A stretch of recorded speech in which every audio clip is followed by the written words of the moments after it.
Hello everyone and welcome to ZankCast. For this ZankCast, we have a very special blader from the US. This is a blader that not only creates videos on battles, reviews, shorts, live stream, but even creates their own special hosted tournament event and is a father. With 39.2k subscribers, our guest today will be Nightwing's Beyblade or Burst. Hey, what's up? I like that intro. Oh, thanks. I gotta write this stuff down. I gotta make sure I do justice for the guests.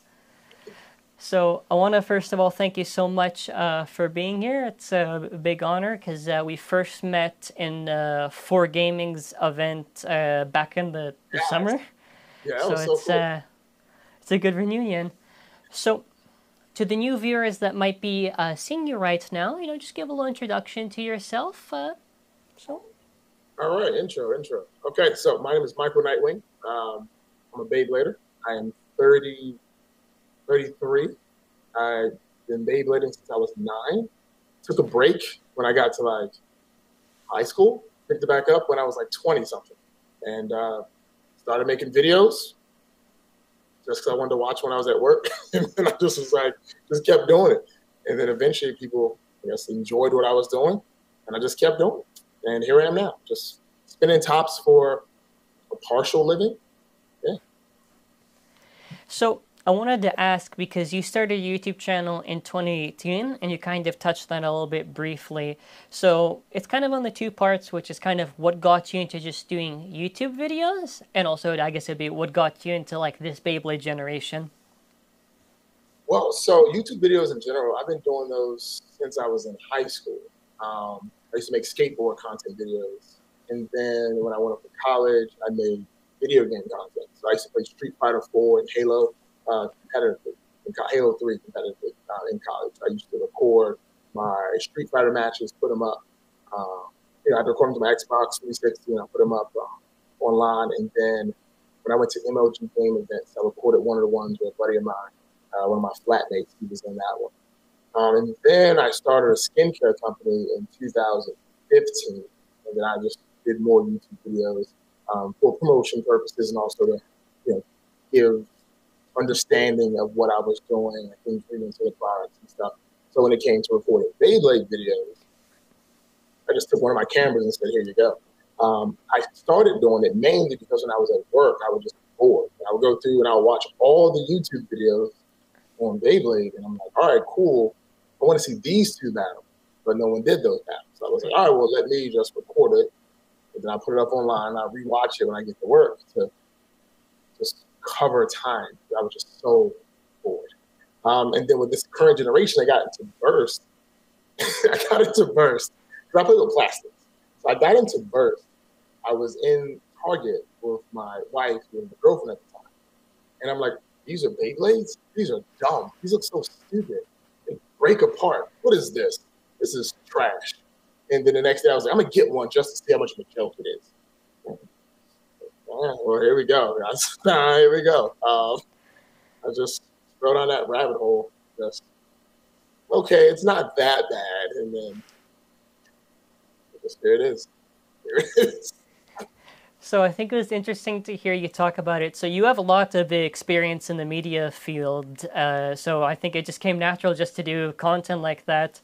And I think it definitely does show because your content, I think, has a very good professional setup in the camera angles and the quality compared to honestly, even some of the top people. So it's very nice to see how you kind of applied some of your experience previously and applied it to a fun hobby that you're doing. So I think that's really cool, actually. Yeah, I was like, I already have the stuff when I use it. You see this thing right here? Oh, yeah? You ever seen any of my videos of a 360 shot? This is the thing I use. Yeah. Oh, wow. On there. Yeah, it's better than us, what we have here. Yeah, I can set 2 cameras up or whatever. It's called the Marble Orbit. And I got that. Then I have a couple 4K cameras, GoPros, 360 cameras, all that stuff. So it's okay, you're stacked, man. You got it. Yeah, no, the easiest thing for me to do is grab my phone, and that's the easiest thing for anybody to do. But when it comes to, I want to make something really nice for myself, and I'll go ahead and grab one of my nicer cameras because I make videos for myself and let people watch my videos. I don't make videos for people because that's where you get let down. So I make videos for me. I'm like, I like this video.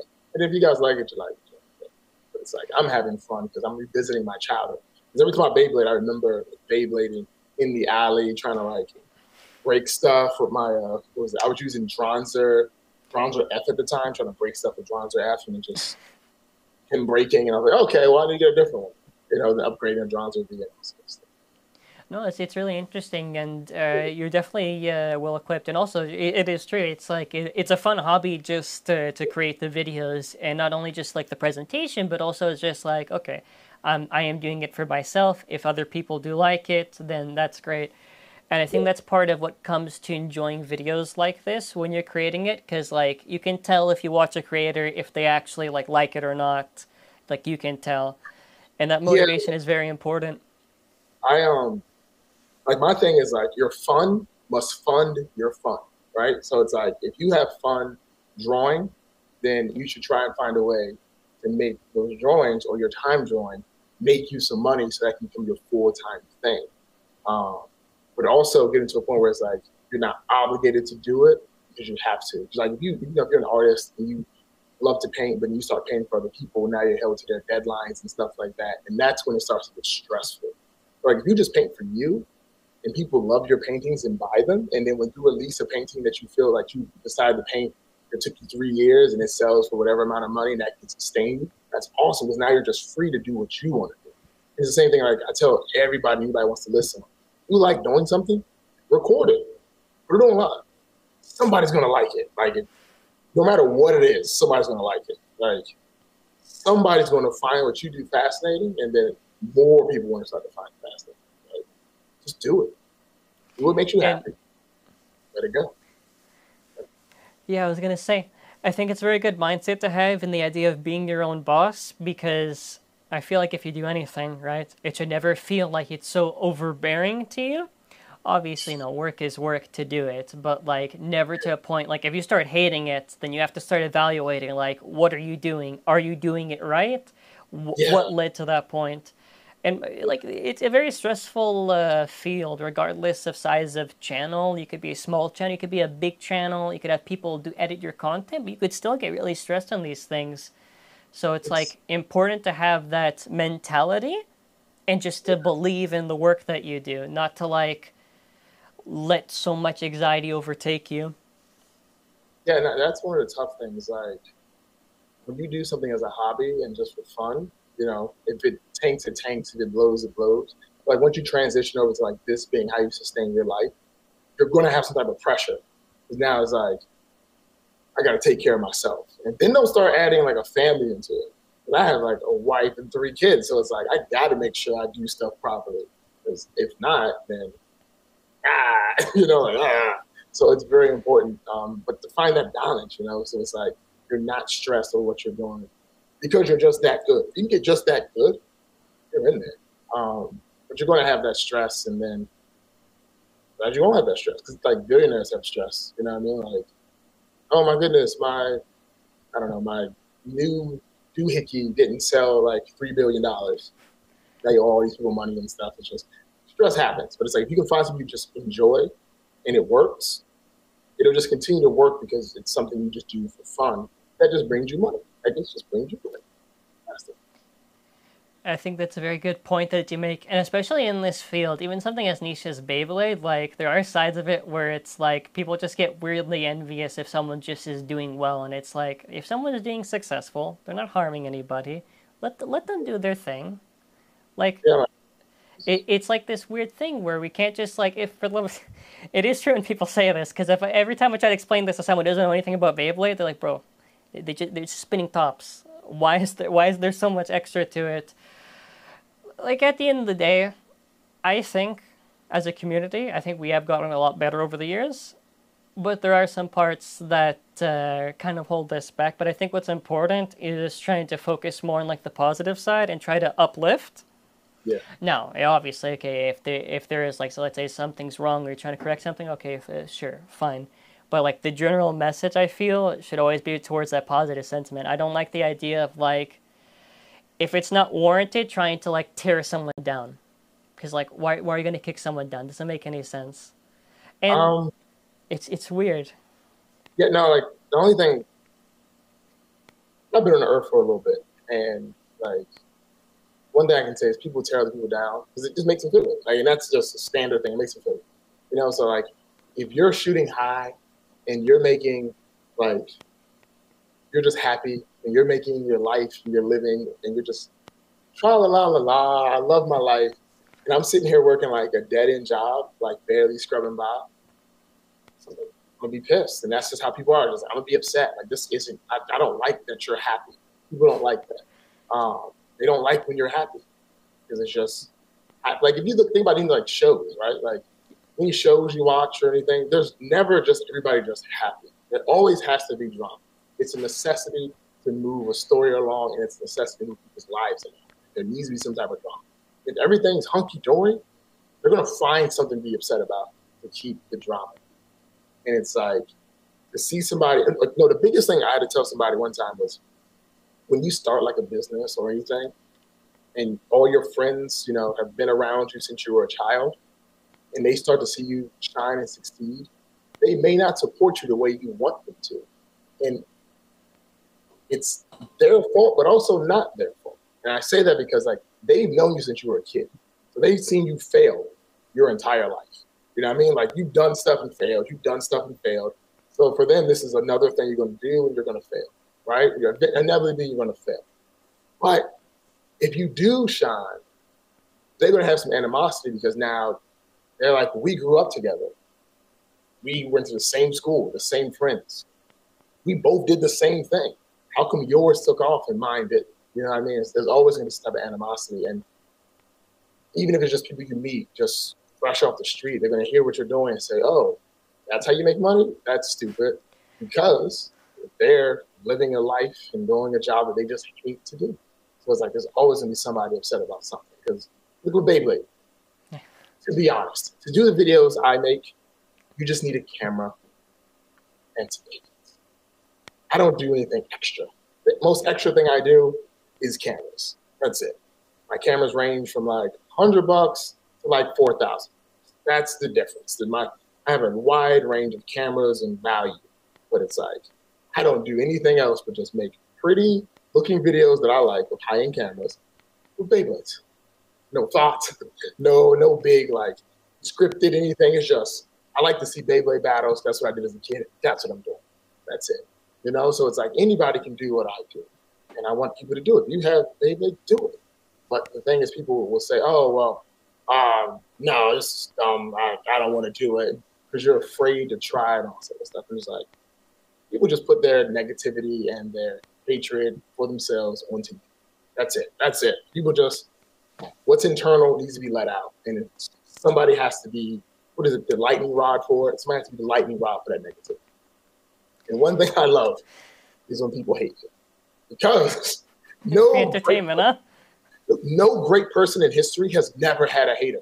You can't name one. It's a necessity. Because if you're doing something right, someone's going to dislike you. If everybody likes you, you're a loser. That's it. That's it. Like if everybody likes you, it's because you're not doing anything that threatens their self-worth.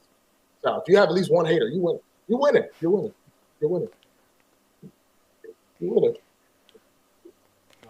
Yeah, no, it's good entertainment for me. I just get to see every week what's the new thing, but I want to change topics and change the ship a little bit. I think a good thing you talked about was having that outlet and having that creativity, and something I noticed that you've done for a good period of time now is become a WBO organizer. Now, to give context to those who are listening, the WBO is a fan-run organization for the fans, run by the fans. And Nightwing has been hosting Blader's Kingdom. So before we get to Blader's Kingdom, I want to kind of just ask, what led you to becoming an organizer before you actually got to these grandiose events of the kingdom that you host? Honestly, I wanted to go to a Beyblade tournament for my birthday, or just in general, but I could never get off work. So my wife was going to host one for me. And then she went on the WBO website and was like, I don't know. And she was going to take the test and organize. She's like, I have no clue what this is. So it just kind of just fizzled out. So then I was like, well, I'm going to start doing Beyblade tournaments. I was like, all right, well, here's a park.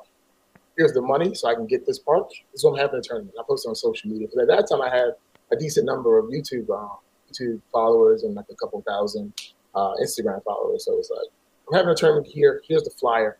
Come on out. And then like 25 people showed up, and it was just a continual thing. And then I signed up for the WBO to be an organizer. So I was like, well, if this is where people are mainly looking to find tournaments, then I also want to make sure the folks that are already going to tournaments can find my awesome tournaments. So that's essentially it. I was like, I want to host tournaments. Because when I was a kid, I used to go to tournaments like Beyblade, Yu-Gi-Oh, Pokemon, like the video game battles and stuff like that. So it's only right as a grown person to give back to the kids that like doing what I did when I was a kid. So I was like, this is what I want to do. So spent money, wasted money. Like, here's the space we're doing it. We're doing this space. We're doing this space. No entry fees, this space, just so people could come and play and have some fun. Because I think it's important to have a very positive place to do your stuff. Because, like, if you like Beyblade and you're trying to do it at school or something like that, and everybody doesn't like Beyblade, you might end up you might get bullied. People are like, oh, this is stupid. Like, this is childish. So it's like, it depends on like how you respond to some people. So it's like, I'd rather just a nice place where you can just do nerdy stuff. We just do all nerdy stuff together. You know, that's it. We just do nerdy stuff together. But, you know, that's how I became an organizer. I was already doing it, and I was just like, I want more people to see it. I want more people to know about it. So we take this test. Like, I don't like doing spreadsheets. I hate it so much. But you know, headaches every time. It's a necessary part of it all. You know, it's a necessary part. Do a little spreadsheet here and there, and then kids can come out and enjoy, you know, Beyblade. Because it's always, for me, it's nice when the parents come out. Because, like, the honest truth, though, the kids aren't the important part when it comes to, like, a Beyblade tournament. It's the parents. If the parents aren't happy, they're not bringing the kids back. Yeah. Like, if the parents are like, I don't like it here, I don't want to be here, oh my goodness, you got to make sure the parents are happy. When the parents are happy, they'll bring their kids out. You know, and that's just how it works. It's like this cycle. You just have to give to it. So I definitely agree, because we've hosted a few, and it is very important to have, okay, you show me the number. It's 3 exactly. Okay, we've hosted 3. It's very important to have a welcoming environment, and also to be like efficient with hosting, because it's like it's on your side too. It's like the professionalism.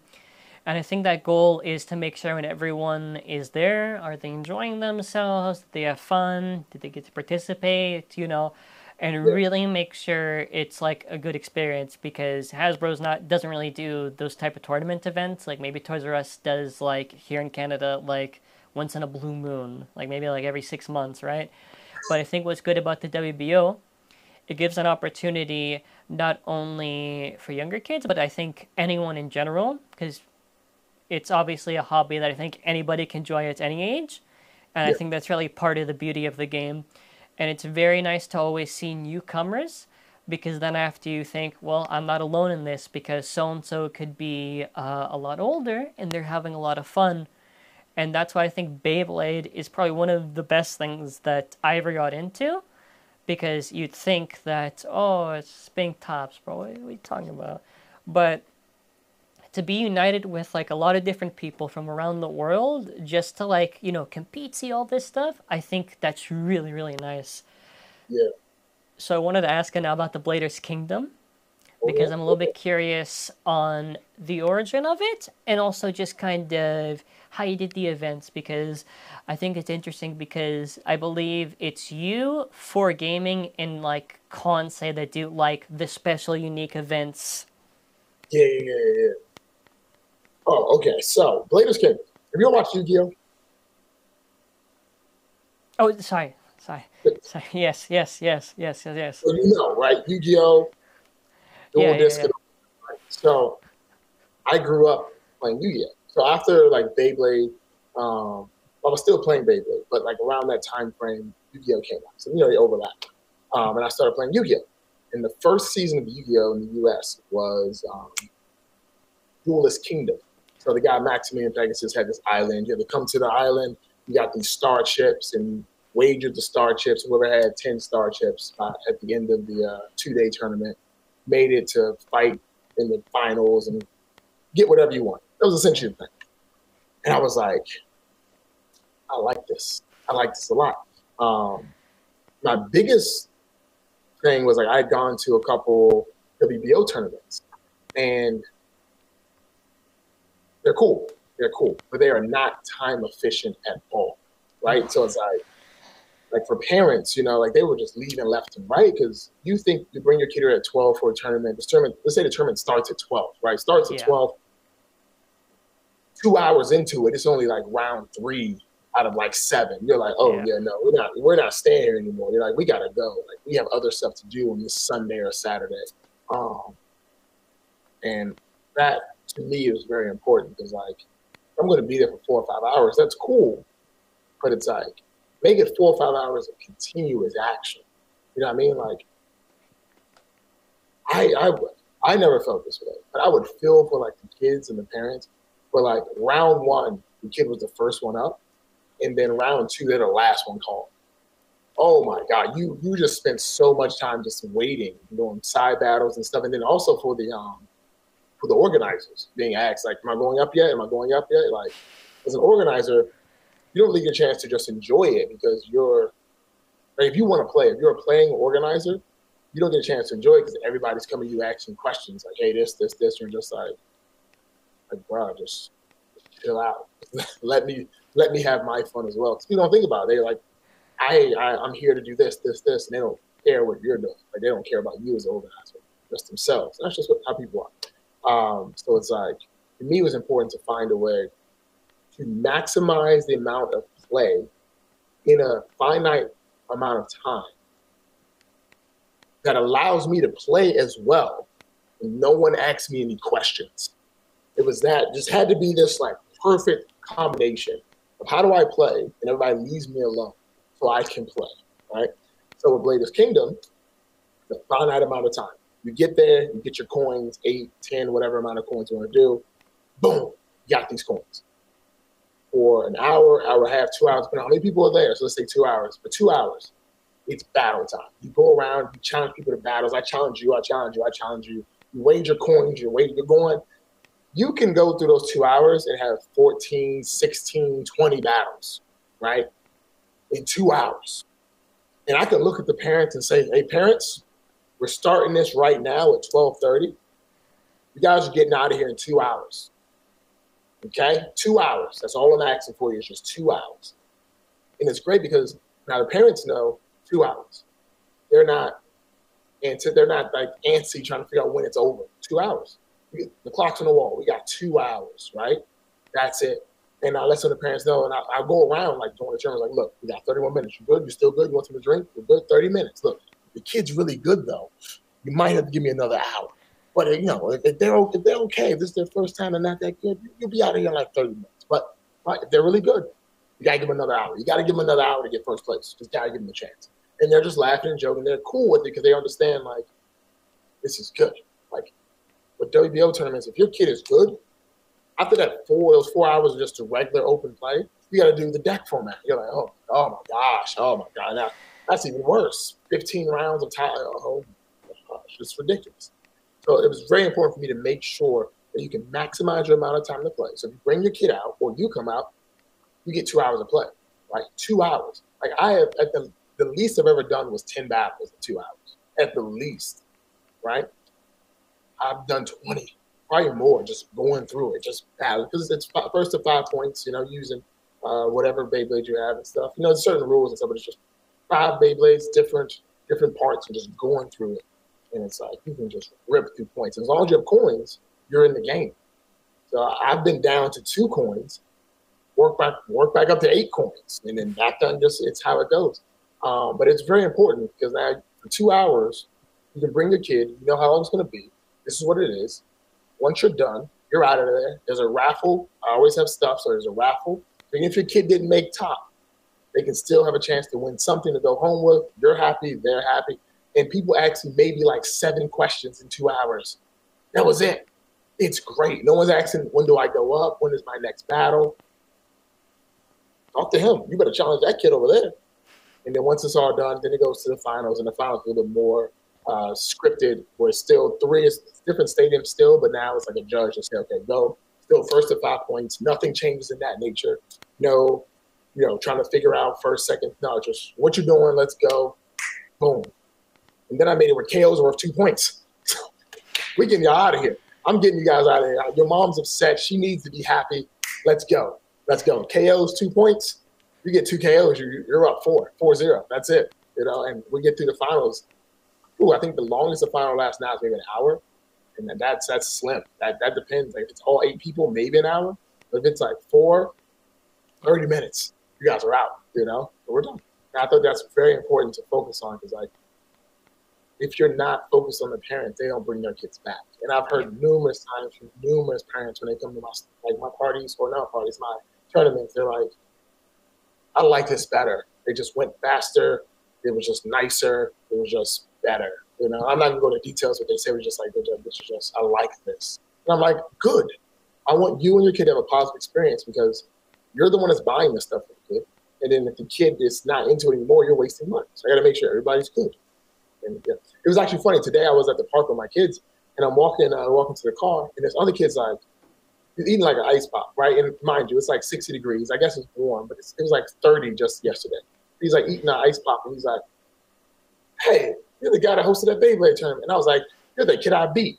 You're gonna practice harder. He's like, next time I got you. I was like, yeah, we'll see. And his mom's like, she's confused because his dad brought him. So she's like, okay, Beyblade.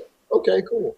And it's just nice because he's like, just recognizes like, yo, you're the guy. And I was like, yeah, we're neighbors apparently. What's up? And that's cool. I like that. So I don't know how I didn't know it was a Yu-Gi-Oh reference, and I watched Yu-Gi-Oh. That took me back just listening to that. I was like, whoa. So yeah, that is very cool.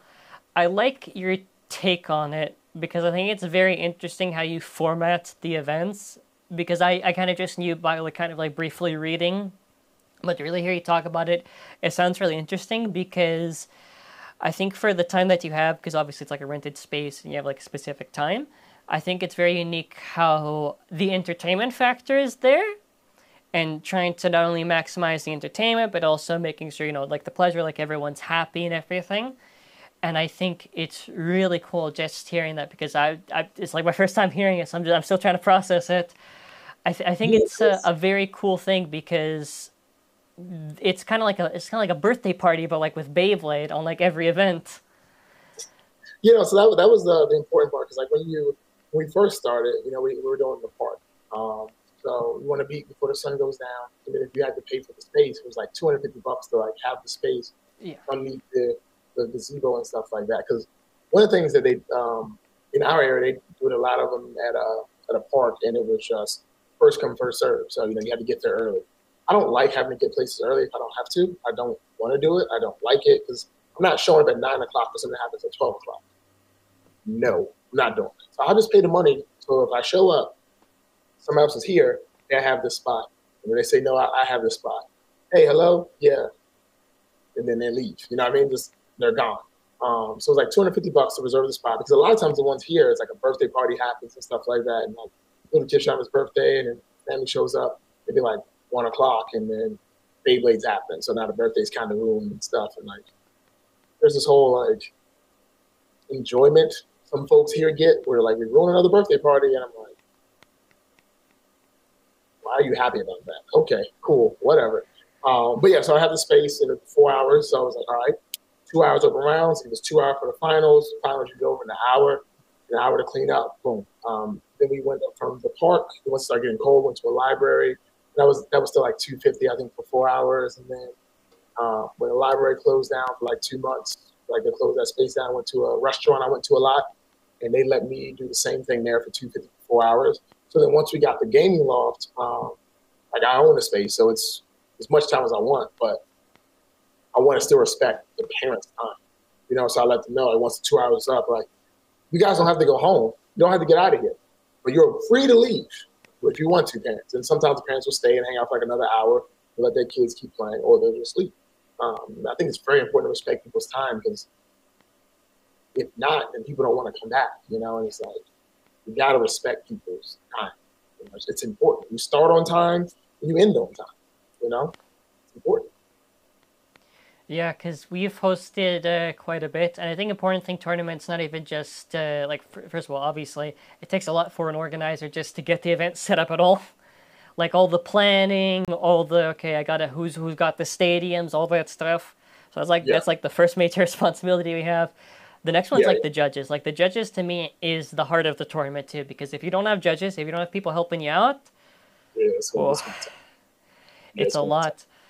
So Yeah, having that efficiency that you have, I think, is very commendable because for the size that you are doing of these events, to be managing them that effectively, even if like yeah, obviously it's like there's no finite amount of time, but like you said, it's like respecting that time is important. And for here, I've been very lucky to have help from uh, Dan and other judges who were able to give some time just to help, and it's what leads to the events instead of it being like okay we end at this time. Usually we end early and that's good for me because I never want to run close to the time because a lot of people forget that like for like Toronto here our one venue is like High Park, which is fine from it's free, but you know weather conditions. So then after I said okay fine we'll do it get inside. what you get for free. You get what you It get for free, and it's yeah, usually you get not the greatest. when we picked the venue, a lot of people don't realize that for a lot of people have to actually pay for the venue. So a lot of it's out of their pocket, and they don't realize that you just sometimes you don't break even. So what break even means, if a viewer's listening, it's like you have to make back what you're paying for the venue. So for us, we're lucky if we can break even sometimes. So sometimes we're at a negative, but for me, it's the experience in hosting. And I've been Yeah, very thankful to the people that have helped assist and also the people that show up. It's unfortunate I'm in Canada because the snow weather in Canada is basically the biggest deterrent for any events that we have.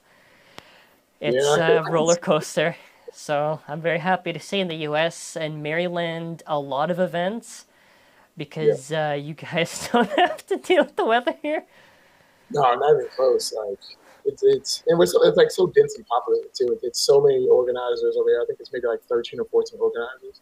And since they lifted the rule of like spacing and days and stuff, it's just a million tournaments.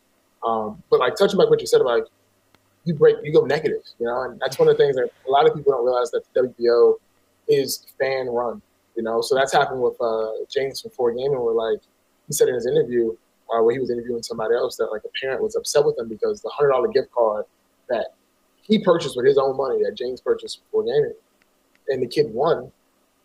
The father tried to use it to buy something. It was around Christmas time. Tried to buy something online, and it got declined. And he called up James and was like, "You stole from us. You took the gift card that the WBO gave you, and you used it and gave us a blank gift card." And he's like, "First of all, I bought that with my money, um, and you're trying to use a gift card online during the holiday season. This is scam season." So the guy called up the gift card and was like, "Yes, $100 just can't use it on certain websites," and the guy apologized. But it's like this. No one like I didn't get reimbursed for this. You know what I mean? Like I didn't get reimbursed. Like the space I bought. So like with the space I used, $250, right? Would go into just the space itself. I didn't charge anybody any money at all. We hosted, I think, what, like nine? I think it was like 8 or 9 Bladers Kingdoms that were outside, inside, and we paid for all the inside ones and 1 or 2 of the outside ones. After I realized like I'm not waiting and doing this whole like trying to get here first thing, I was able to just pay the money. But it's like it's $250 a pop. So just 4 tournaments was $1,000. You know what I mean? And I charged $0. Yeah. Zero. And also bought prizes and stuff to give away. So like the Pro Series stadiums and all that stuff. So it's like I made no money. And that's because I wanted to have tournaments. I just wanted to have it. And people sometimes forget that. And I also feel like some people that are even younger or even older kind of just ignore that or like block it out that this wasn't free. You know what I mean? Like this wasn't a free thing. And I didn't start charging until we got the gaming law, and I was like, all right, well, $5. You know, you guys are here for like 4 or 5 hours. If I get 10 people here, we made $50. That doesn't cover anything at all. Like $50 doesn't cover anything. That's like a fraction of the heating bill that day, maybe. But it's like I want to make sure it's affordable. I want to make sure people can come and have fun and enjoy themselves. And I Yeah, think that's very good what you just said. I think accessibility is very important because, you know, these events are not easy to do. And if there's an opportunity where we can, you know, attend these events, it's very important. I try my best to make it as cheap as possible, but sometimes if the venue fee is like, it's like, okay, guys, you know, we're gonna wow, yeah, say it's entertainment, but you know, I, I can't have the wall like ripped in half. yeah. Like even with like we said about the stadiums, right? Like I just bought all the stadiums. I have like six. Was it B33 or whatever? The standard stadium, like 6 DB stadiums, 5 of the dash stadiums I like to use. I have a wall full of stadiums. But I was like, I don't want anybody to, have to come out of their pocket and put their stuff at jeopardy. Because that's another thing. Like people don't respect your stuff. So I was like, as an organizer, if you're using your stadium, your personal stadium that you paid $70 for, and some kid who doesn't know how to launch or anybody just like breaks it, you're going to get, oh, sorry about that. That's it. There's no, let me reimburse you. It's, oh, sorry. It's, oh, my bad. And that's it. So it's like, I've had people, one of my stadiums, the Shin TA Stadium, it looks like somebody stabbed it with a pin. Like somebody stabbed it. And I'm like, what? And it's like watching people launch. I remember I took my big stadium, like the TT, like oversized stadium, that big one, to a tournament, my first one I went to. And this one kid was like standing up, right? He was like maybe like 4 feet, 4.5. And he just had a launcher. He was like, let it, and like launched it just full force, like straight down into the stadium with like, I'm like, stop. I paid $2 for this. What are you doing? What are you doing? And it's just like people don't respect your stuff, and especially kids. Kids don't respect stuff in general because they're kids. Like you're little, you don't understand the value of things. That's how it works. But it's like people don't respect your stuff. So I wanted to make sure, like, if you come out to one of my tournaments, you're not putting any of your stuff at jeopardy. You get broken or anything. It's just if my stuff gets broken, I knew what I was signing up for. I'm not going to ask you to bring your stuff out, and your stuff gets broken, and now you had a bad experience. I'd rather my stuff get broken and I have a bad experience than you have a bad experience because I signed up for the bad experience. I didn't. I think that's important, at least for me. Yeah, and I think it's very important also just because like for these events, it's important because if you're the organizer, most of your management is going to be like on the tournament brackets, checking the stations to make sure everything is good, and you can't always have eyes everywhere and like monitoring. So it is important like to have help on that type of stuff, and also just making sure that they're doing things right. Like I had to judge, and I had someone like cranking the launcher. I'm like, okay, I said, buddy, but please do me a favor. Because like the sword launcher, you do a few cracks on the DB launcher, the gears break. Like, please, man, please, you're gonna break it. So you'd launch it, and you say, thank you. And then after the next, you do it again. I'm like, no, please. So I think what's really nice about now, especially with Beyblade compared to, let's say, during the Metal Fight era, is the idea of informational content on Beyblade stuff.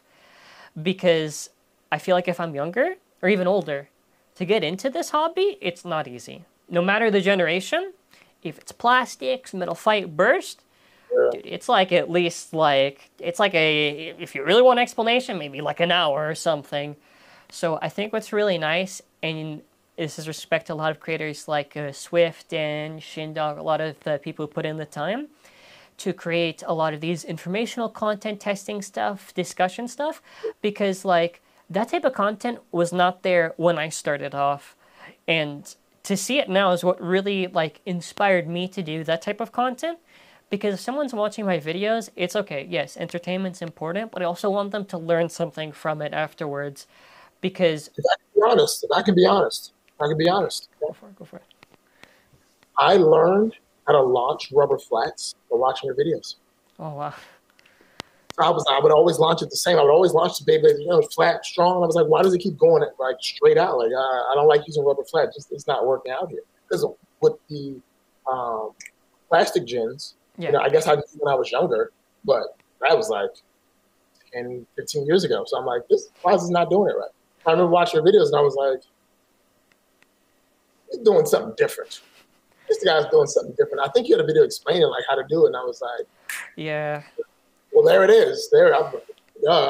And Boom, there it Like, is. like even for me, I've been in this for a while. I went back into Metal Fight. I didn't know how to launch attack types. I felt so ashamed of myself. I'm like, this is what I started off with. And I watched one video from Swift, and I'm like, my God, like, okay, that's how you do it.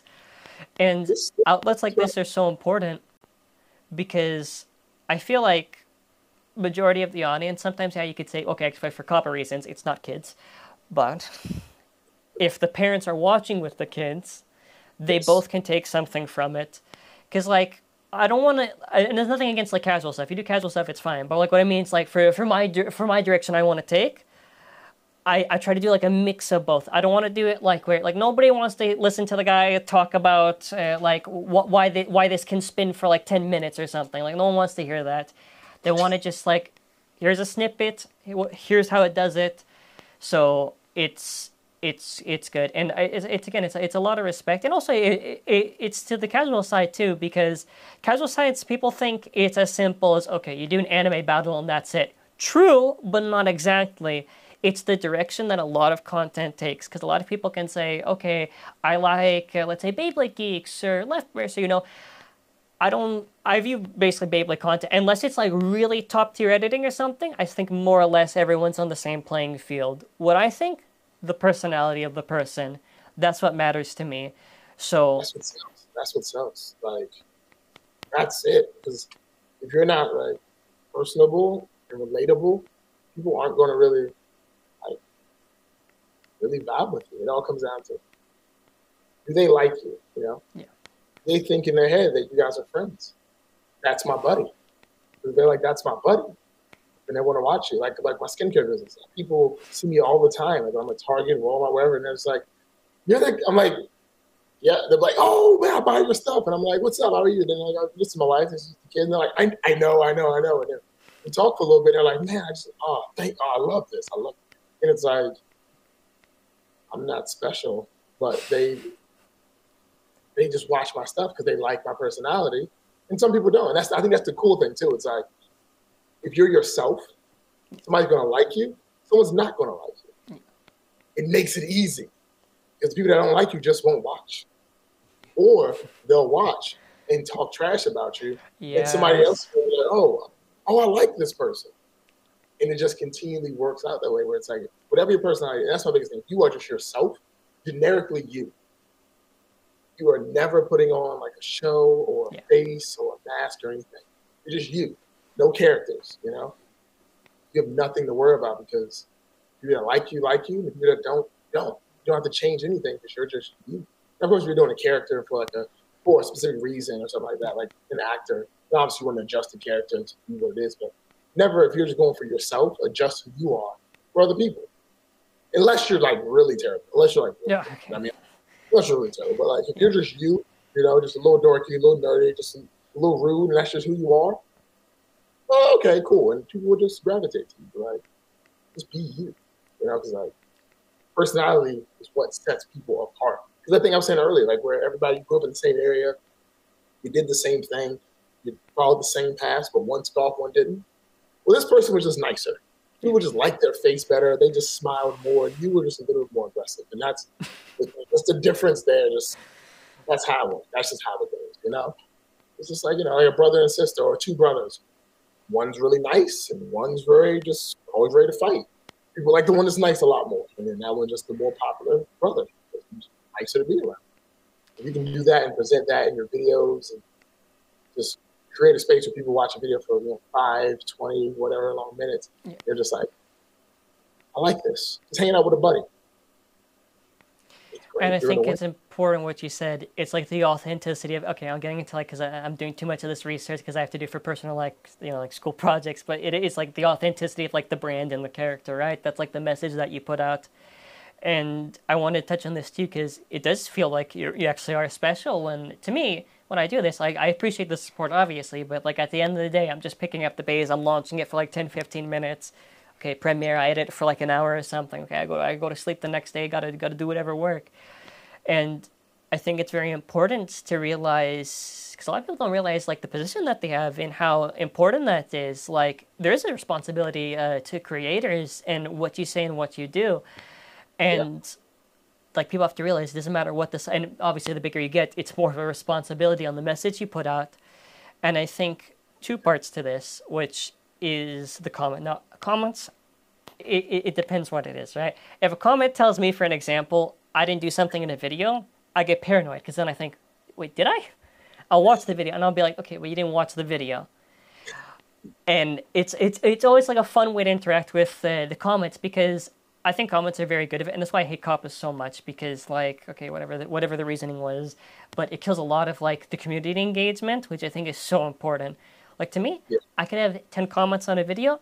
If people are enjoying the video, I'm okay with it. And I enjoy actually helping, educating. Like I'll take time on the cesspool that is Reddit to to help people out and give that information, because if I can help one person's day, then I think that's really part of the joy of doing this.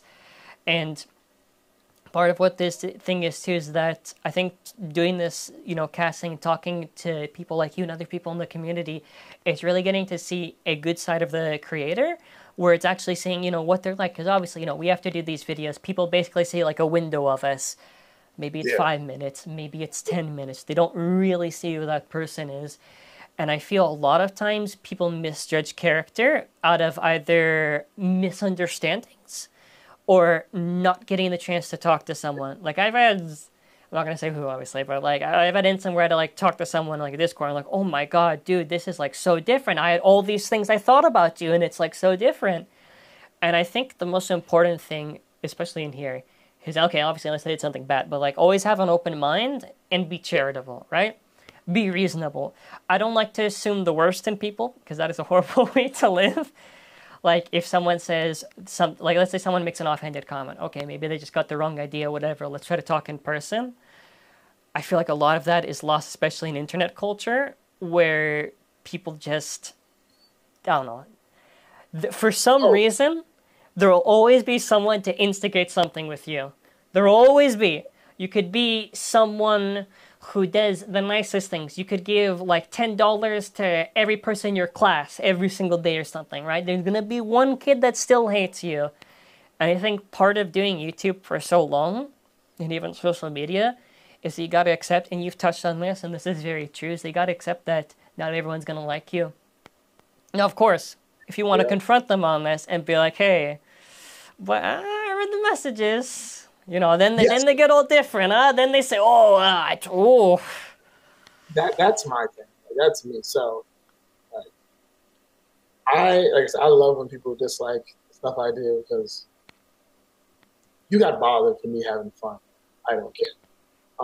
But people, what I put it, online, there's that's just that invisibility, that anonymity, right? You ever seen those videos where it's like a dude's playing Call of Duty, and he's playing with like Jonathan Green of like North Carolina, and Jonathan Green's like a little like 7-year-old kid who's just talking trash, and he's like, "Oh, that was a good shot, Jonathan Green from 2122 Lane of North Carolina." He's like, "What? How do you know my address?" And then his voice, like, it just changes, right? Things change when people have that like in-face interaction. Because like I grew up in arcades. I used to go to arcades all the time. Used to go with my dad. And there's a code of conduct. There's a way you act. Like you don't sit there and you go against somebody in a match and then you lose and then just storm off and curse at him and stuff. Like you don't do that. You say GGs, you say good game, go again, rematch, no matter how upset you are, or you just walk off. But you don't offend this person, say anything negative to them, because there's a threat of that person just upside your head. There's a problem. That's a thing. But with the internet, you can just say anything to anybody. Like you can just, like on Instagram, you can have your regular account, and then you go into the settings. You can make a fake account. Like it's attached to like the Instagram settings. Now they may have changed it since they were in court for this, but for a moment in time, you can just make a fake account that was like your side account, so you can do and say whatever you want to be. Celebrities have these things called Finstas, fake Instas. So like they'll have a celebrity Instagram account. I think they have like this whatever generic account with like a pack of pencils as your profile picture. That's where you follow people and comment and stuff. And that's just your fake account. So no one's like monitoring what you're doing. But it's like when you have this internet anonymity, you feel so safe behind the keyboard. You feel safe if you're at home. Yeah. But then in person, confront a person, like, why did you say this? What did you mean by this? That's when they're like, whoa, whoa, whoa, whoa, whoa, whoa, whoa, whoa. You're harassing me, right? Whoa, you're bullying me. And it's like, it's important to understand, like, you can't allow people to talk to you and treat you any kind of way. You know what I mean? Because people will take your kindness for weakness. So if someone's trying to take your kindness or weakness and talk to you any kind of way, you need to check them. And what you'll notice a lot of times is online, they're like, oh, they can still defend themselves and stuff like that. But once you talk to them on a more personal note, away from everybody else, you realize that they are more of a coward than they are online. Because online, they're just beefy. They're a big name. You know, I'm this person, but like they're really just a sad, lonely man, you know, just behind the keyboard. And it's important to also realize, like, when you're online and people are commenting these things, just think, this person that's commenting, you don't know who they are. They could be a sad, lonely man just looking to troll on the internet. Yeah. Don't let that person's comment ruin your day, because their job, their whole satisfaction is making you upset. So don't give them the satisfaction. You know what I mean? Like, okay, cool, thanks. You know, you watched my video, you didn't like it. So, you know.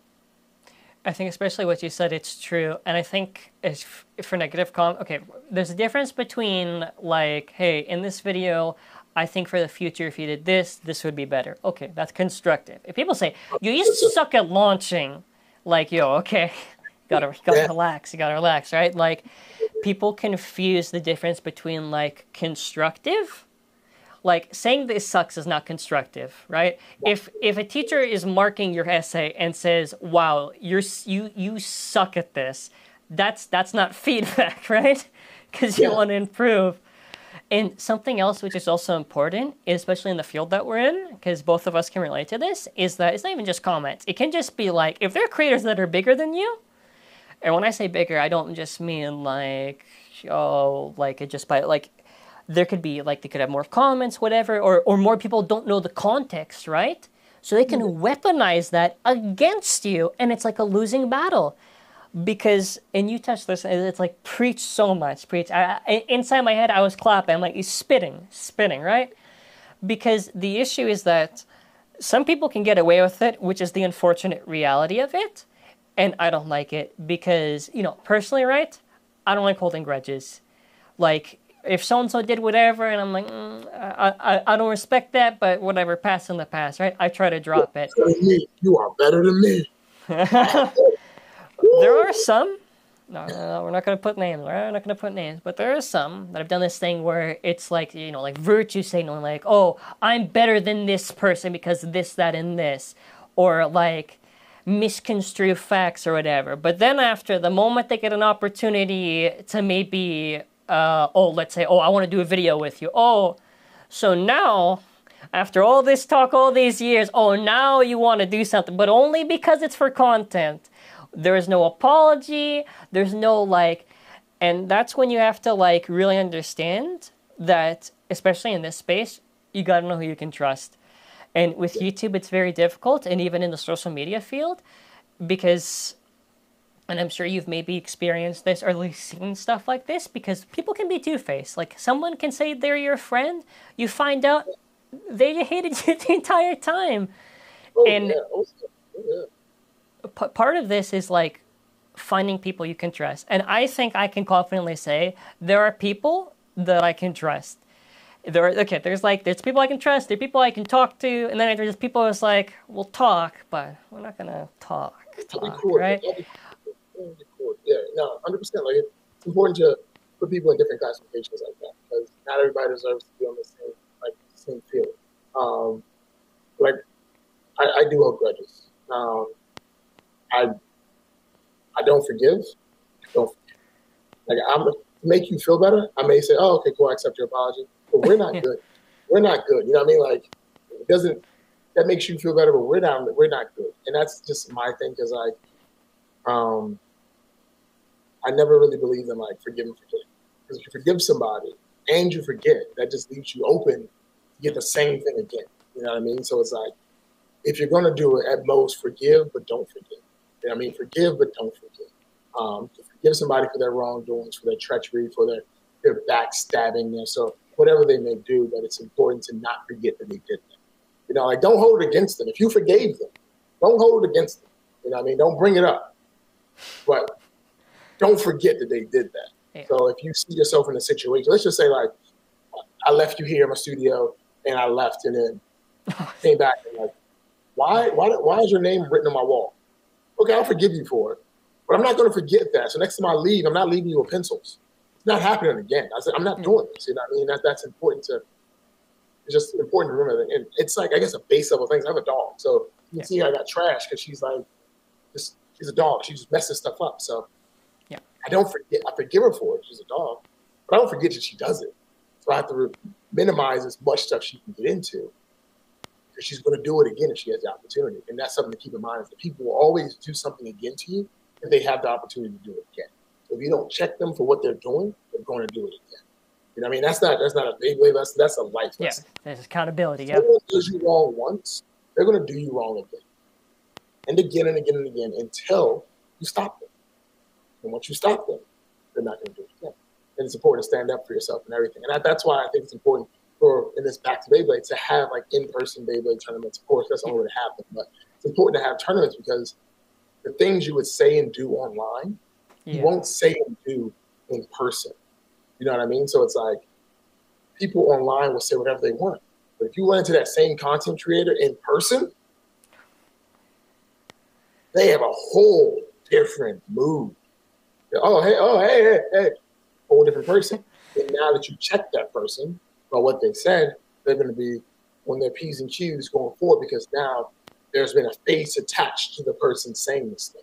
Yeah. So it's like, I know you. I know we've crossed paths. And we're going to cross paths again. And that's the thing, like when there's that, like, I'm never going to see this person, so there's never that fear. But like when they cross paths, now you got to worry, are you ever going to cross paths with the person again? Like you don't want to say anything negative. Even if you want to, you still don't like the person, you don't want to say anything negative because now you may cross paths again. And you don't want to. And that's a thing like in arcades. You know, you just don't. I've seen it when I was a kid. Like, dude gets upset, they get into a fight, and the one dude never comes back.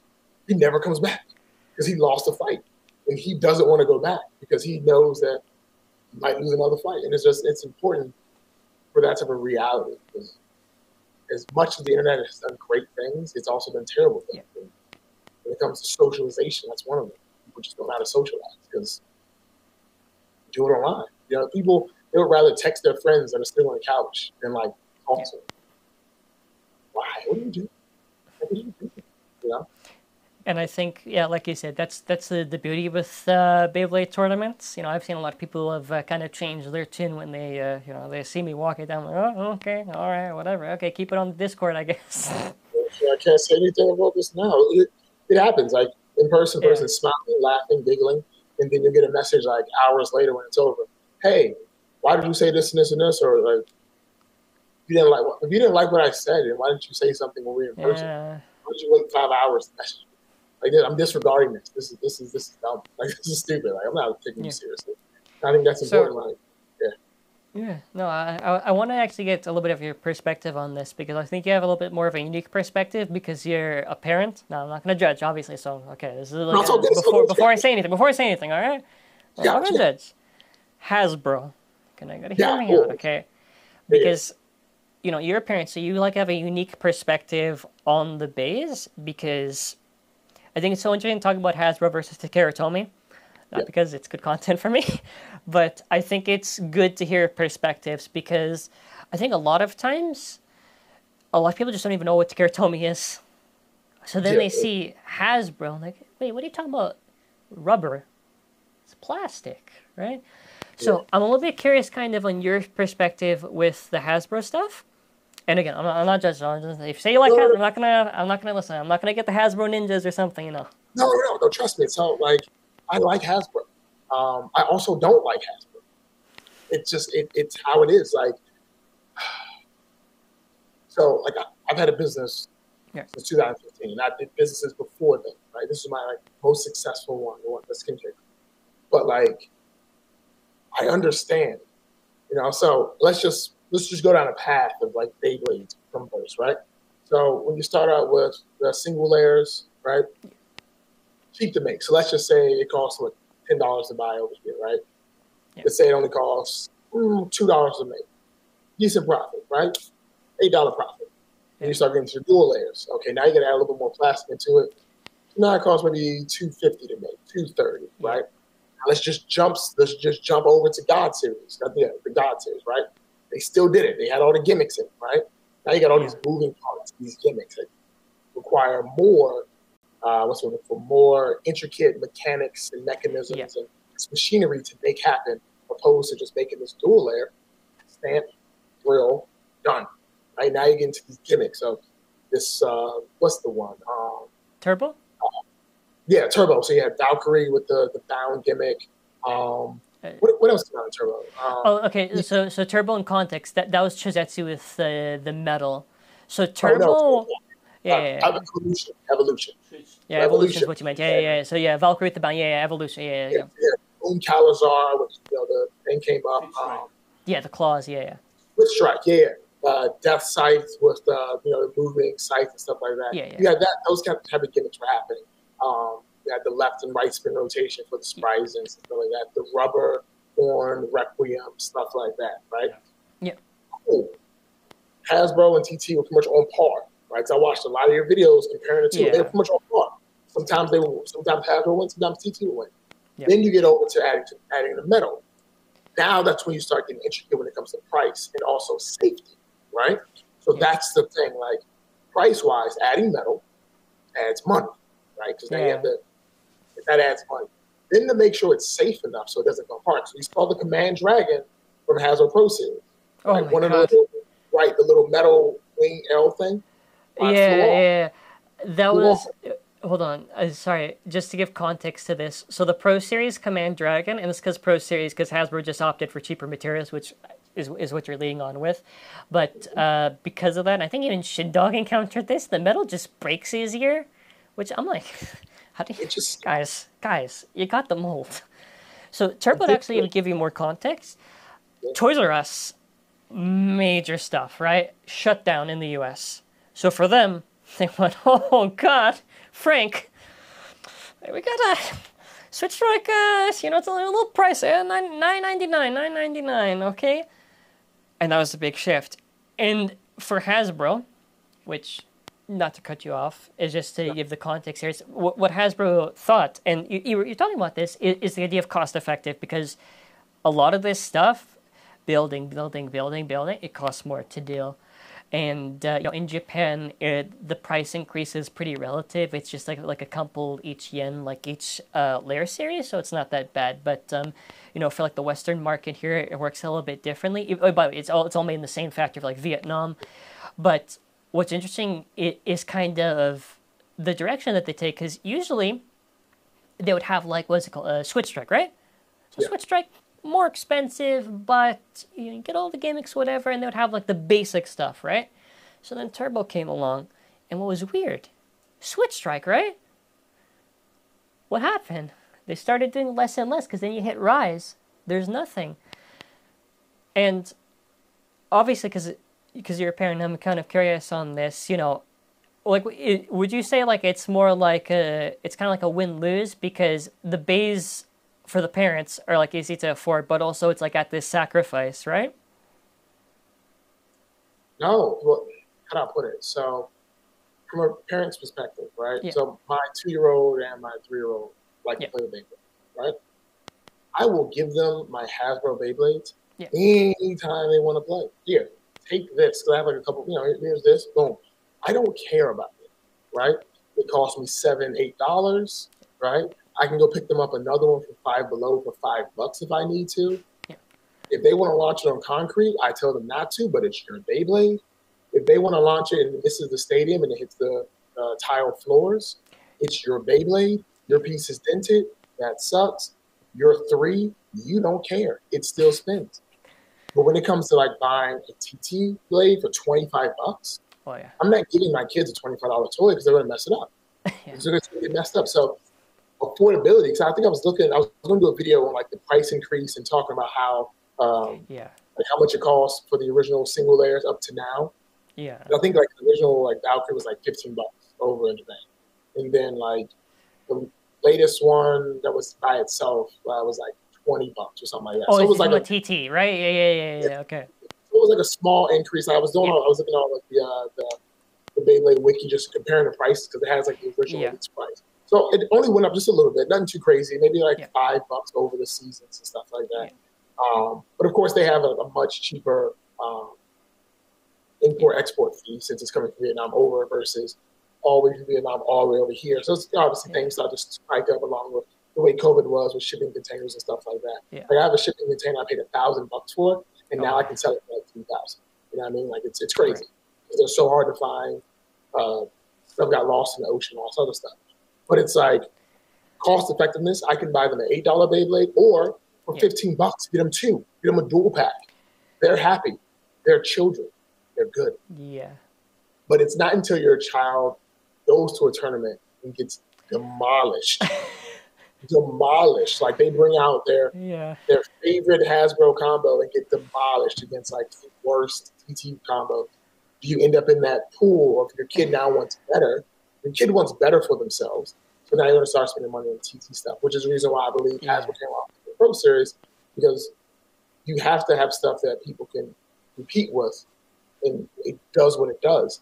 But my biggest issue with HASBRO was they were using the exact same anime, but they would take stuff out. So they would take out certain clips and stuff, some of the gimmicks to try and like not show this stuff. Yeah. But they couldn't do it for everything. You know, just some stuff you just can't take out. Like the fact that, what is it? Spryzen, right? Goes left and right. You flip it upside down. So they gave it just right there. Like the rubber on Dice Fafnir.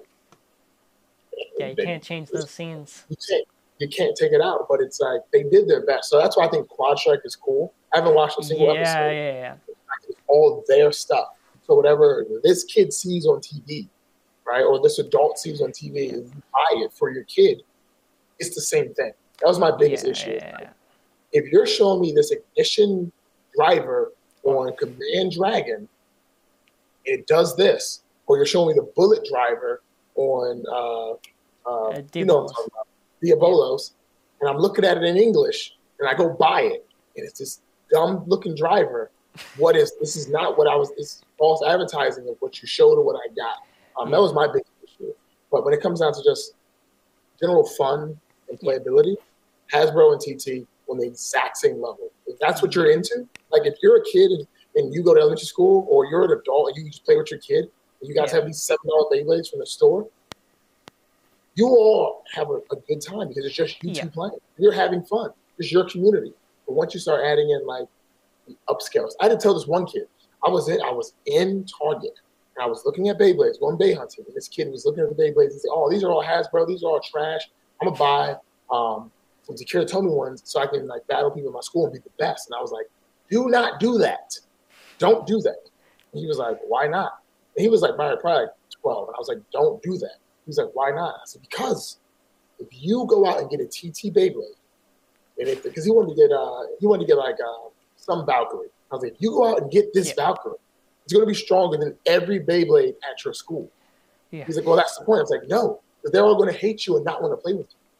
So you're going to be the best Beyblader for maybe like a week, and then no one's going to want to play with you, and you're no longer the best. You're irrelevant. No one's going to want to play with you because you're too strong." And I think that's where things start to shift, where it's like you realize the power differences. But I understand why HASBRO did it. Yeah. It's safer, it's cheaper, and everything's backwards compatible, right? Because the whole double chassis system,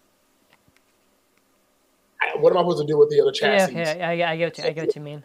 You can't do anything with this. But like having it where you're throwing any disc from any season onto a Beyblade makes it easier, cheaper, and just more cost effective for the parent or the child. Because you know how hard it is to tell my kid when they touch one of my TT ones, like, this doesn't connect. Yeah, you got to attach this chassis here, and this only works. You know, it just doesn't work. So I understand where HASBRO is going, since their market is a younger market, to keep it, I guess, backwards compatible, cost effective, and also less dangerous. You know, because I've been hit in the face, or I've been hit on the cheek with like a guilty longness. It hurt. Oh God, yeah. That reminds me of Kansei's event. Yeah, I get mad at the kid. They cut my finger, and I had to present for Kansei, and I had to put the hand behind the back. I've bled playing Beyblade from people that don't know how to launch, kill too long. It's like a kid launches and he goes like, ah, and shoots it at me. I'm like, what are you, you know? But if that was just the Hasbro version, it would have stung maybe, but it wouldn't have been like, I wouldn't have been bleeding, you know? And I think that's also a big factor, is just the safety reasons. Because you get hit in the face with a hollow command, or what is it? It's still command dragon. You get hit in the face with that. Oh, ow. But the real one, that's gonna hurt. You know, and I think that's the big thing. So that's why I love and hate about TT. Hasbro. I like and dislike it, because as a person that wants to play on a competitive level, I want the good stuff. But I have to remember, I'm 33. Yeah. I'm not had like the amount of fun, like that childhood fun. I don't have that. I'm just tapping back into that from what I did when I'm playing with it. But like that pure, like, yay, Beyblade. I don't have that anymore. But like a little kid, like again, 2 and 3, Beyblade. They're like, Beyblade, Beyblade. They don't care what it is. They play with the trashiest combos. They're just having fun. And I think that's the big thing. So it's like, it depends on what lens you're looking at it from. Looking at it from a competitive, I want to be the best in like WBO formats. Obviously, you need TT. If you want to be the best in Hasbro only or classic formats, you know, you can go with Hasbro. I've won mini match with just Hasbro combos. But if you're just having fun, anything goes. You know, fake Beyblades go too. It doesn't matter. As long as you're having fun, it doesn't matter. Yeah, and that's I think that's why a lot of people hate me, because of my Hasbro reviews.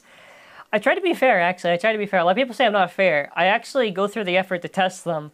Because if you mindlessly hate, okay, I can understand. But like, I actually, listen, if I have to torture myself to see if like Bolt Spryzen can like last more than 10 seconds, I'll do it.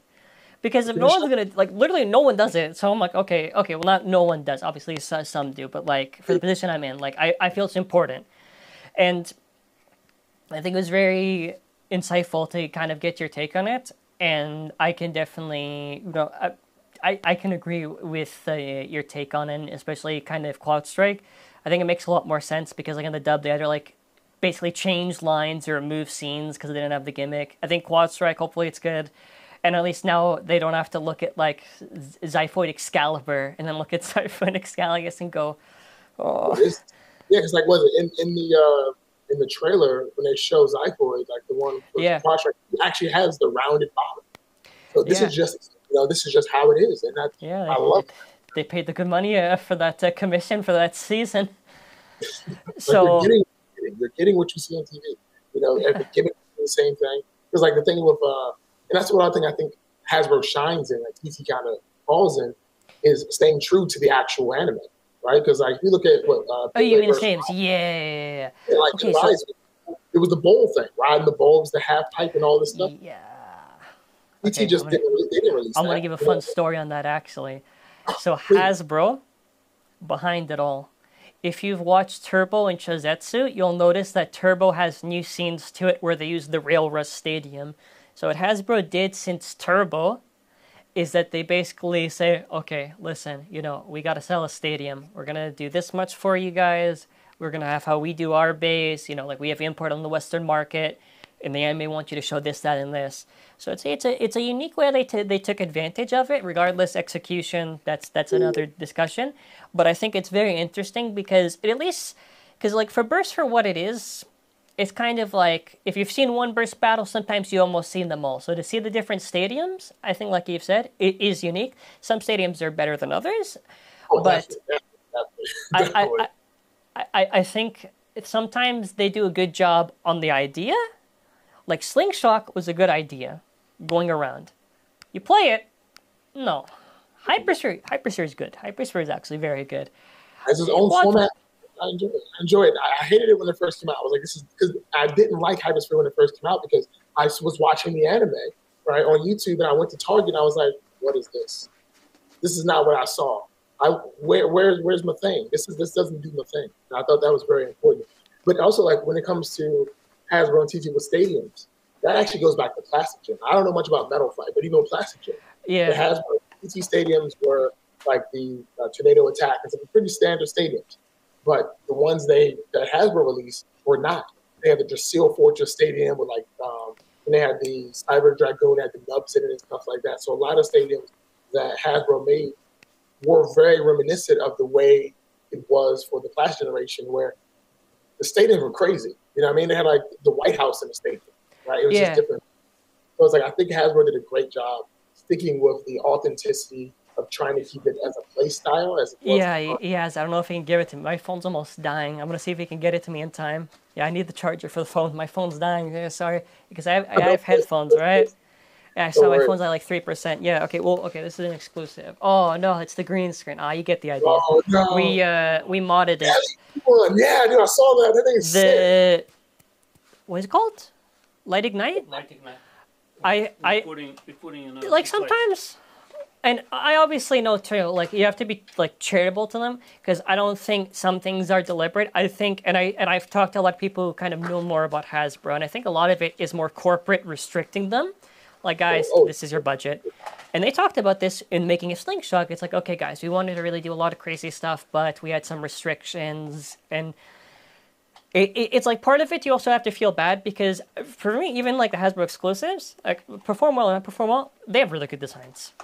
And they had the, I forget the name, and someone's going to kill me in the comments. It was like the designer does the TT bays.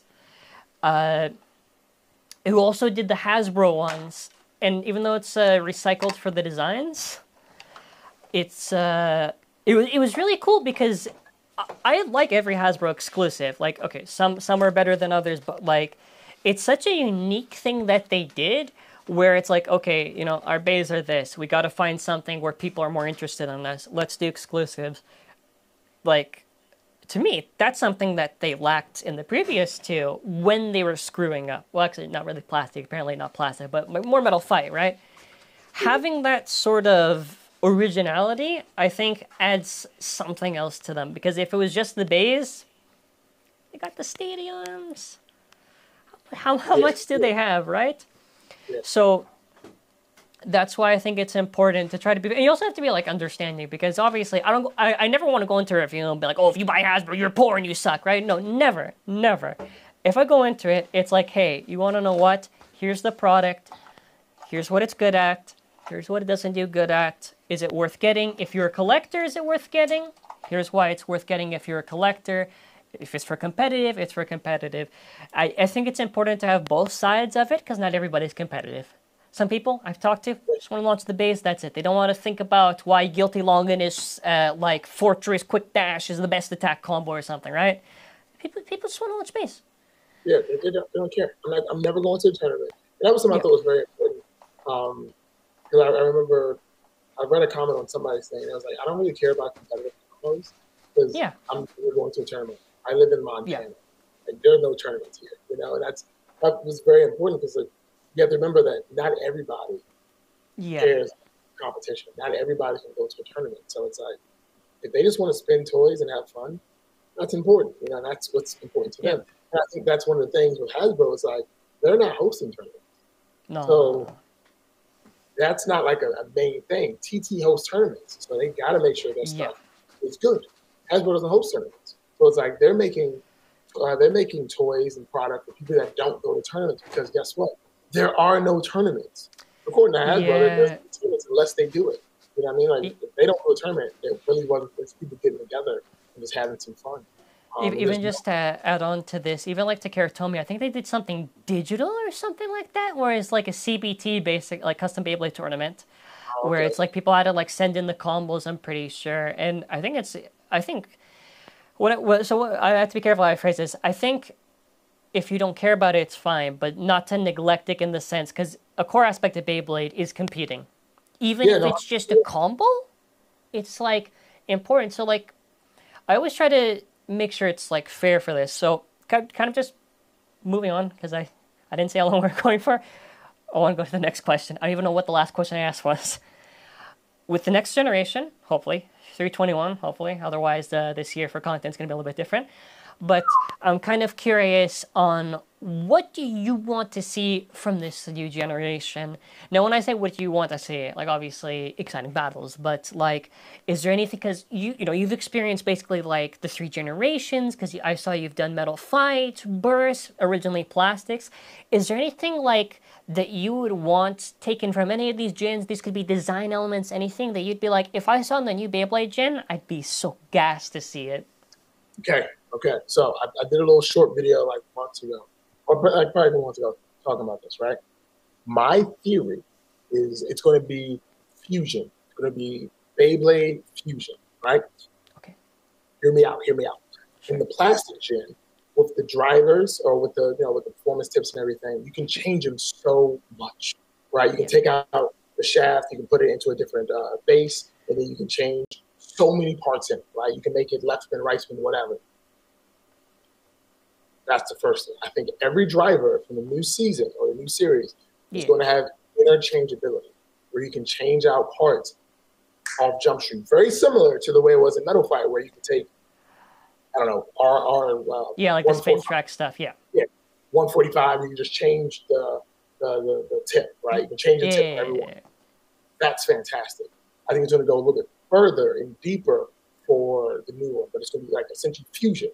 And then you can take this from here and then add this part here, because that was a huge thing with the, it was the, I want to say. You're talking about Zero G Synchro?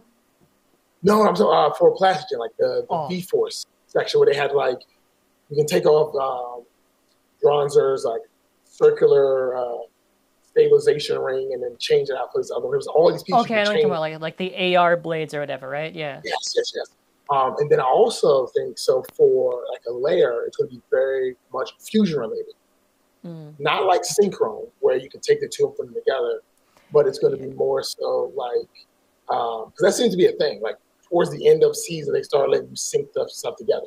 So Zero G had the whole Synchron thing, right?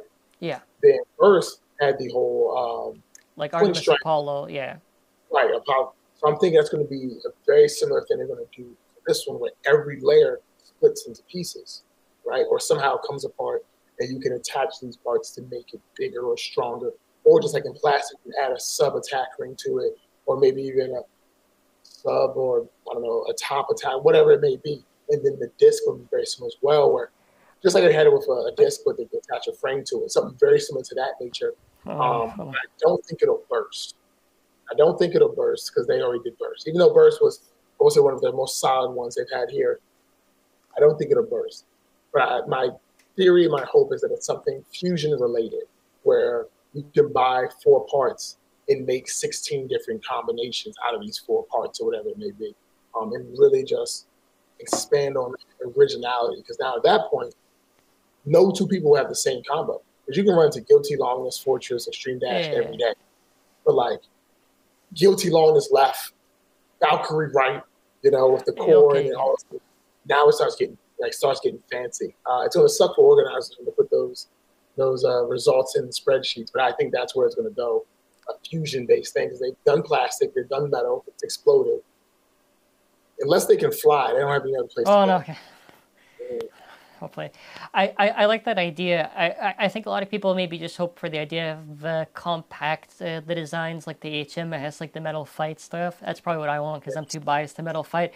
I like the fusion idea. I think having the burst lacked and only did kind of near the end is more complex customization. I feel like they just didn't explore it that much. Like Metal Fight, there's like height difference. It's a lot more like strategic on what you pick, because now it's more height matchups. So I think that's a very interesting idea that you put out. That probably would sell a lot, just assuming, because people would probably have to maybe, I can already imagine the random boosters. Think about the last, the Twin Strike set, right? The Fusion set. You had to buy all the combos, yeah. You know what I mean? Because like, even with the height differences with burst, I can understand why they didn't do it, because if it's like one's too high, it won't burst. You know what I mean? So kind of remove. So I get their whole reason for keeping it, and like even with their high drivers, they still weren't that high. But like having it with like a fusion thing, you can change the drastic dynamics of everything. Like balance tuning becomes a real thing now, because you have to figure out maybe the left side of this combo is really balanced and the right side is not. So you have to, it's all this crazy stuff that happens. And I think it just allows for a lot more just openness to it. And now it just expands to what people want. You know what I mean? Like, it's not set in stone. Like, this has to be done with this. It's like so many options, and just like, again, the fusion set, being able to do right spin or left spin was crazy. Like, just off Jump Street, being able to do left and right off this one no matter what was great, because now I changed the hit points and everything like that. It was, that's my favorite, sticking to it. Oh, sorry. It's the latency when I get the audio, sorry. So I want to just ask, as we end off, very good conversation. I want to ask for your channel, because you do TikTok, you do a lot of this, YouTube video short stuff like that. For people who want to see your channel, what can they expect on Nightwing's channel for 2023, if you want to share? Literally just me having fun. That's it. Fair. And that's the thing. I will do what I want to do when I want to do it. Like, if I want to do a video every day for a week, I'm gonna do it. If I want to do a video once a month, I'm gonna do it. If I want to do a video with my kids doing this, I'm do it. And that's it. So if you're watching Nightwing's Beyblade or Burst, you're literally watching Nightwings. I'm Nightwing. My kids are Nightwings. Beyblade or Burst. We're just having fun. This is what we do. We just enjoy ourselves. That's it. So I may do like a really in-depth video where I'm using like the high cameras and trying to get real close with macro lenses. And then the next video may be off my cell phone. You never know. You just never know what you're going to get, because I don't know. I'm just having fun and enjoying the time I get to have playing this game I played when I was a kid. So if you just want to roll the dice and just go on for the ride, come join me. So I think ending off, I want to leave the floor to you for also if you want to plug anything, but I also want to ask a question just leaving off. So what is your message to people that might be older that might want to be getting into Beyblade, or even parents who kind of want to get into with their kids with Beyblade? Because you're a parent, and I feel it's a very unique question to ask for you. And I'm sure the viewers would very much love to hear your thoughts and your perspective leaving off here. So for someone older trying to get into the game, I think it's important to remember that it's a game, first and foremost, right? Even if it's a ranked match or competitive, it's not that serious. It should never be that serious. You lose a match, you should not be in a corner crying about it. It shouldn't be sad. It's a game. You know what I mean? It's just a game at the end of the day. And your cost of entry to a tournament was like $10, $5 free. Like, you shouldn't be sad for losing a tournament that was free. That's all I'm saying. Like, if you go to a tournament and it costs you money, you spend $100 to enter and stuff like that, and you're sad you lost, I get it. But like, you just showed up at a park and it's like 7-year-olds playing and you lose to a kid. It's just a game. And that's important for me to let people know all the time. Is like, ask people when they got into the game of Beyblade. You can kind of tell where they are mentally for the game of Beyblade. Because if they come in and they got in when they were 30, right, they may not be as happy-go-lucky with the game as the 7-year-old is. They're more from a competitive sense. So to them, it's more serious. My biggest thing is don't take it seriously. It's all a game. No one makes it out as a winner anyway, so just have fun with it. And as a parent, I think it's important, if you're going to go to a tournament, take your kid to the tournament, but don't put them in the tournament. Don't register them for the tournament. Just take them first and get a feel for the space, because you're going to realize what you like or what you don't like, and that'll determine how you want to go forward with it. Because it's different when your kid's in the tournament and you have this adult telling your kid something, and they may not have the best attitude, because everybody that plays Beyblade isn't a parent. Everybody that plays Beyblade doesn't like kids, right? I mean, not everybody that plays Beyblade likes kids. You know, like, they don't like, some people just don't like kids, and I get it. Kids can be annoying. Just some people just don't like kids, so it's like you have to.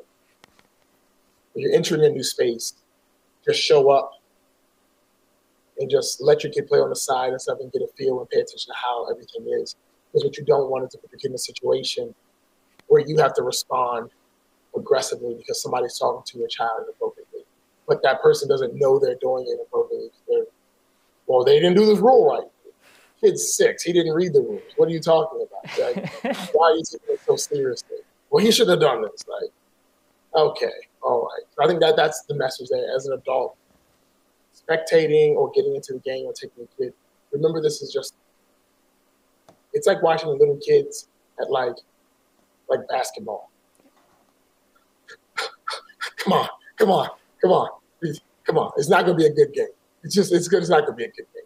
Just enjoy it. Have some fun. Go home and get some pizza. Get some ice cream.